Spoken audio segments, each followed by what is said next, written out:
1-2 वर्षापूर्वी किशोर आणि रोशनीचं लग्न होतं. लग्न झाल्यानंतर तिला लक्षात येतं की आपला पती हा मजुरी करतो आणि कामगार म्हणून काम करतो. त्याचं शिक्षण देखील जेमतेम झालेलं आहे. मग आपलं शिक्षण मोठ्या प्रमाणात झालेलं आहे, तर मग आपण शिक्षण घेऊन करावे असं तिच्या मनात येतं. त्यानुसार ती प्रस्ताव तिच्या नवऱ्याकडे ठेवते, जो किशोर आहे त्याच्याकडे ठेवते. मग किशोरलाही वाटतं की ठीक आहे, आपणही कामगार आहे, तर आपणही आता शिक्षण घेऊ शकत नाही. मग जर पत्नी जर म्हणत असेल की मला शिक्षण घेऊन मोठ्या पदावर नोकरी करायची आहे, सरकारी नोकरी करायची आहे, तर मग तिला प्रतिसाद द्यायला हरकत नाही. त्यानुसार किशोर हा पुढील भविष्याचा देखील विचार करतो, लेकरांचा विचार करतो, की जेणेकरून समजा आपली पत्नी रोशनी जर शिक्षण तिने पूर्ण केलं, मोठी झाली, तर ते मुलांचं देखील त्यामध्ये भलं होईल. त्यानुसार मग किशोर हा तिच्या शिक्षणासाठी प्रयत्न करतो. ती देखील आता अभ्यास करू लागते आणि अभ्यास करत असताना ती एके दिवशी तिच्या पतीला म्हणते की तुम्ही काय करा, आता मी या ठिकाणी अभ्यास करते, आता मला कलेक्टर व्हायचं आहे. ह्या हिशोबाने ती पतीला सांगते की माझ्या बहिणीला तुम्ही गावाकडून घेऊन या. बहिणीला गावाकडून घेऊन आल्यानंतर ती या ठिकाणी काम करेल आणि मला अभ्यासाला देखील पूर्णपणे वेळ भेटेल. आता तसं म्हटल्यानंतर मग किशोर म्हणतो की ठीक आहे, हरकत नाही, मी तुझ्या बहिणीला घेऊन येतो. आणि त्यानुसार 27 फेब्रुवारी 2026 रोजी संध्याकाळी 9 वाजता पत्नी त्याला घरातून तिच्या बहिणीला आणण्यासाठी गावाकडे पाठवते. गावाकडे पाठवल्यानंतर जवळपास एक रात्री 10-10:30 वाजतात. तोपर्यंत किशोरचा त्याच्या पत्नीला फोन येत नाही. त्यावेळेस मग पत्नी रोशनी त्याला फोन करते, पण त्याचा फोन बंद येतो. त्यानंतर मग थोड्या वेळ जवळपास एक 12-12:30च्या सुमारास ती पुन्हा गावाकडे फोन करते. आईवडिलांना विचारते की किशोर हा तिकडं आलेला आहे का. त्यावेळेस मग किशोर त्या ठिकाणी रोशनीचे आईवडील म्हणतात की किशोर या ठिकाणी आलेला नाही, मात्र तो इकडे येणार आहे, त्याचा निरोप देखील आमच्याकडे काही पोहोचला नव्हता. आता त्यानुसार मग पत्नी परेशान होते, नेमकं किशोर गेला कुठे याचा देखील तिला प्रश्न पडतो. इतर जे मित्र असतील त्यांना देखील फोन लावते, पण कोणाकडेही किशोर याचा पत्ता लागत नाही. मात्र ज्यावेळेस 28 फेब्रुवारी 2026 रोजीचा दिवस उजळतो, त्यावेळेस रस्त्याने चालताना काही लोकांना एक मृतदेह त्या ठिकाणी दिसून येतो. तो मृतदेह ते पाहतात आणि त्या किशोरला ओळखतात. आणि किशोरला ओळखल्यानंतर मग त्यानंतर मग त्याच्या पत्नीला फोन करतात. पत्नीनंतर मग त्याच्या भावाला फोन करते.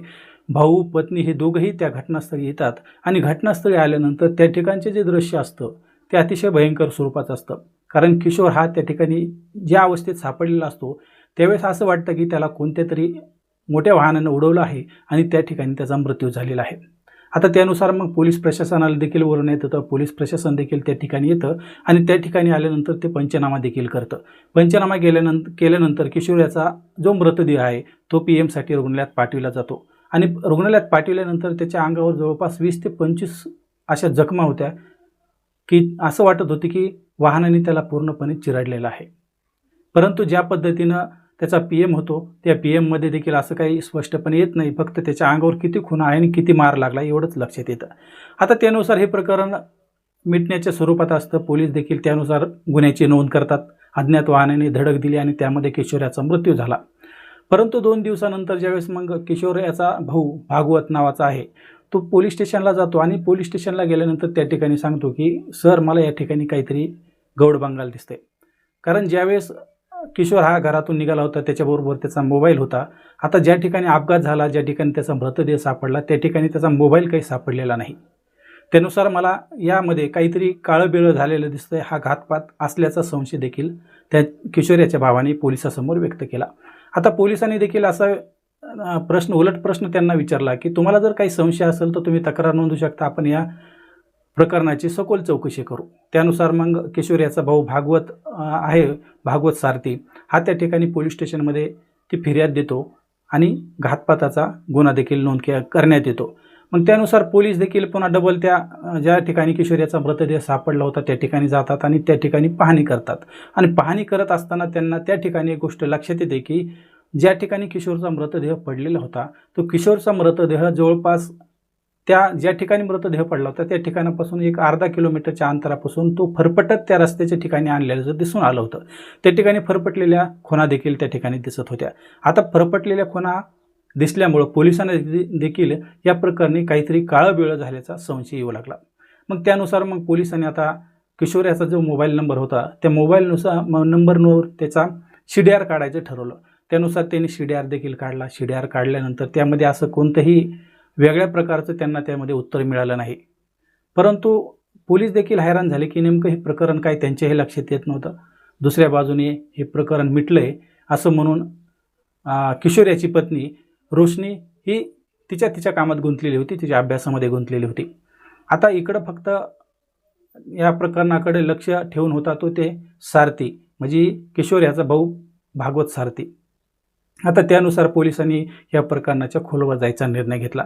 मग ज्या पद्धतीनं किशोर याचा मोबाईलचा CDR काढला होता, अगदी त्याच पद्धतीने त्यांना एक संशय आला की त्याच्या पत्नीचा मोबाईल नंबर घेतला आणि मोबाईल नंबरनुसार त्याचा जो पूर्ण डाटा होता तो डाटा पोलिसांनी चेक केला. आणि या ठिकाणी चेक केल्यानंतर असं समोर आलं की त्यामध्ये रोशनी आणि इतर त्यांच्या गावचा एक लैलेश नावाचा एक तरुण आहे. या तरुणाशी तिचं त्या दिवशी रात्री 9 वाजता आणि नंतर रात्री 11, 11:30, 12च्या दरम्यान बोलणं झालं होतं. आता त्यानुसार मग आता पोलीस रोशनीला ताब्यात घेतात. रोशनीला ताब्यात घेतल्यानंतर रोशनीकडे विचारपूस केली जाते. मात्र रोशनी ज्यावेळेस विचारपूस करताना सांगते की मला या प्रकरणात काहीच माहीत नाही आणि मी माझ्या पतीला कशामुळे मारू. पती तर मला पूर्णपणे शिक्षणासाठी, मला कलेक्टर बनविण्यासाठी साथ देत होता, त्यामुळं माझा ह्याच्याशी काही संबंध नाही. असं ज्यावेळेस ती पत्नी रोशनी बोलत होती त्यावेळेस पोलिसांनी त्यांची खाक्या दाखवायला सुरुवात केला.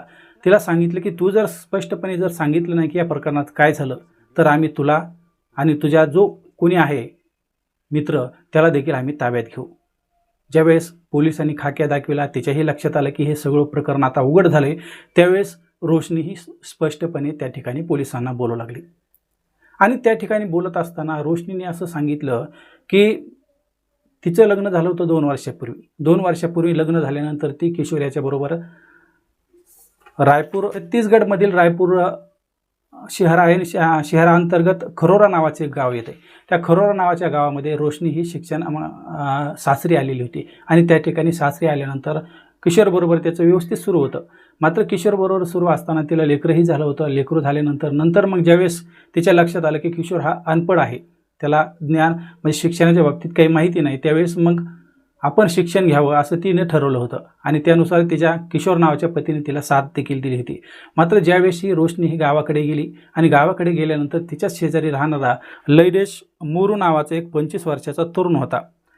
तर लैलेश मोरू हा तरुण होता. त्या ठिकाणी ज्यावेळेस रोशनी जायची त्यावेळेस लैलेश आणि रोशनी यांचं बोलणं व्हायचं आणि बोलणं झाल्यानंतर दोघांचा संपर्कही वाढला होता. दोघांनी एकमेकाचे मोबाईल नंबरही घेतले होते आणि मोबाईल नंबरवर गप्पा मारत मारत मारत त्यांचं प्रेम प्रकरण देखील सुरू झालं होतं. आता सुरुवातीला ज्यावेळेस हे प्रेम प्रकरण सुरू झालं हे जवळपास 1 वर्षापूर्वी सुरू झालेलं होतं. आता 1 वर्षापूर्वी सुरू झालेलं प्रकरण ज्यावेळेस किशोर याच्याही लक्षात येऊ लागलं की रोशनीमध्ये काहीतरी बदल होत आहे, त्यावेळेस त्याने रोशनीवर बारीक लक्ष ठेवायला सुरुवात केली. तिचा मोबाईल चेक करणं असेल अथवा गावाकडे देखील त्यांनी थोडं त्याच्या ओळखीच्या लोकांना देखील लक्ष ठेवायला सांगितलं होतं. त्यावेळेस त्याच्या लक्षात आलं की किशोरची पत्नी म्हणजे रोशनी आणि लैलेश नावाचा जो तरुण आहे गावातले, या दोघांचं प्रेम प्रकरण सुरू झालेलं आहे आणि या प्रेम प्रकरणामुळे आता रोशनी शिक्षणापेक्षा लैलेश याच्याकडे जास्त महत्त्व देत होती, त्याला जास्त लक्ष देत होती. त्यावेळेस मग किशोर याने पत्नी रोशनीला देखील समजून सांगितलं की मी तुझ्यासाठी सर्व काही अर्पण केलं आहे, मी काम करतो, तुला शिक्षण देतो आणि तुला कलेक्टर बनवण्याचं माझं स्वप्न होतं, परंतु ज्या पद्धतीने तू लैलेश बरोबर प्रेम करतेस आणि मला अंधारात ठेवून हे सर्व करतेस यामुळे मला याचा आक्षेप आहे. तू हे जे काही प्रकरण सुरू आहे तात्काळ बंद कर, अन्यथा मी तुला माझ्यापासून अलग करेन. हे शब्द ज्यावेळेस रोशनीच्या कानावर पडले त्यावेळी रोशनीने हेच वाक्य लैलेश जे आहे तो लैलेशाला सांगितलं आणि लैलेशाला सांगितल्यानंतर तिने स्पष्टपणे सांगितलं की आता आपल्याला किशोर हा भेटू देणार नाही, त्यामुळं किशोर याचा काहीतरी इंतजाम करावा लागेल. आता किशोर याचा इंतजाम करायचा, त्यानुसार आता ही सर्व प्लॅनिंग केली होती तिची पत्नी रोशनी यांनी लैलेशाला सांगितलं की मी जोपर्यंत सांगत नाही तोपर्यंत या जो काही प्लॅन आहे याला पूर्ण विराम द्यायचा नाही. आता त्यानुसार 27 तारीख होती, 27 फेब्रुवारी 2026चा तो दिवस होता ज्यावेळेस किशोर हा काम करून घरी आला आणि घरी आल्यानंतर रोशनी त्याला म्हणाले की मला शिक्षण तर पूर्ण करायचं आहे, अरे माझ्या अभ्यासामध्ये अडथळा निर्माण होत आहे, हे सर्व घरातली कामं इतर जे कामं आहेत ते मलाच करावे लागतात, त्यामुळे मला अभ्यासाला वेळ भेटत नाही. तुम्ही काय करा, आता तात्काळ गावाकडे जा. नावाचं बिटाया नावाचं जे सासर होतं किशोर या ठिकाणी ती रोशनी त्याला संध्याकाळी 9 वाजण्याच्या सुमारास पाठवते आणि 9 वाजता त्याला त्या ठिकाणून पाठवल्यानंतर ती लैलेश याला फोन करते. आता लैलेश याला फोन केल्यानंतर लैलेश एक थार नावाची गाडी किरायाने घेतो आणि थार नावाची गाडी किरायाने घेतल्यानंतर त्याच्यामध्ये त्याचे 2 मित्र अजय राज आणि देवेंद्र कुमार ह्या दोघांना सोबत घेतो. या दोघांना सोबत घेतल्यानंतर हे तिघंजणं त्या थार गाडीमध्ये निघतात आणि इकडून म्हणजे जवळपास खसेरा गावावरून किशोर हा गाव बेटाया हे रस्ता आहे. या रस्त्यावर किशोर जवळपास 9-9:30च्या सुमारास जातो आणि त्यावेळेस जी थार गाडी असते ती थार गाडी त्याच्या गाडीला टक्कर देते आणि टक्कर दिल्यानंतर किशोरला त्या ठिकाणून हे तिघंजण उचलतात आणि त्या रोडच्या ज्या ठिकाणी कोणालाही आवाज जाणार नाही त्या ठिकाणी घेऊन जातात आणि त्या ठिकाणी बेदम मारहाण करतात आणि बेदम मारहाण केल्यानंतर या मारहाणीमध्ये किशोर याचा मृत्यू होतो. आता किशोर याचा मृत्यू झाल्यानंतर हा सर्व प्रकरण तर अपघात वाटावा त्यामुळे त्याचा मृतदेह त्या ठिकाणाहून फरफटत आणून गिरगाव बिटाया रस्त्यावर आणून टाकतात. आता त्या ठिकाणी आणून टाकल्यानंतर त्या ठिकाणाहून ते सगळे निघून जातात आणि त्यानंतर मग जो लैलेश आहे तो लैलेश रोशनीला फोन करतो की आपलं काम फत्ते झालेलं आहे, आता इथून पुढे जे काय आहे ते आपण नंतर ठरवू.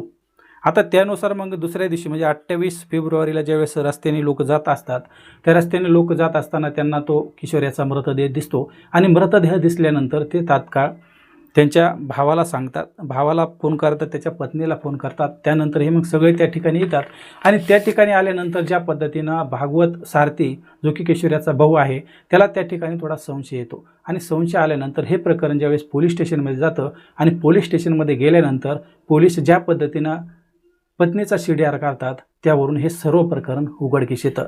मित्रांनो लक्षात घ्या, ज्या पत्नीला आपण कलेक्टर बनविण्यासाठी प्रयत्न करत होतो असं किशोरला वाटत होतं, तीच पत्नी त्याला अंधारात ठेवून त्यांच्याच गावातील लैलेश नावाच्या मुलाबरोबर प्रेम प्रकरण करत होती.